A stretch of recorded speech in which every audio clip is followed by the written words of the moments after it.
When your Stihl BG 56 leaf blower bogs down and refuses to rev up, the fix is removing and cleaning the spark arrestor screen located inside the muffler.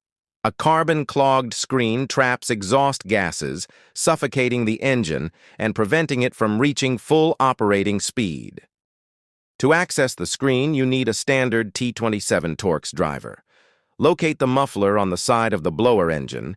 You will see a small metal plate held in place by a single T27 screw. Back this screw out completely and pull the retaining plate away from the muffler body. Slide the small rectangular wire mesh screen out of its slot with a pair of needle nose pliers. You will likely see the mesh completely blocked by a thick layer of black, oily carbon buildup. Grab the edge of the screen firmly with your pliers. Use a propane torch to heat the mesh directly until the carbon deposits glow red and burn off into white ash. If you lack a torch, scrubbing the screen vigorously with carburetor cleaner and a stiff brass wire brush also clears the blockage. Once the mesh is completely transparent again, slide it back into the muffler slot. Position the retaining plate over it and tighten down the T27 screw securely.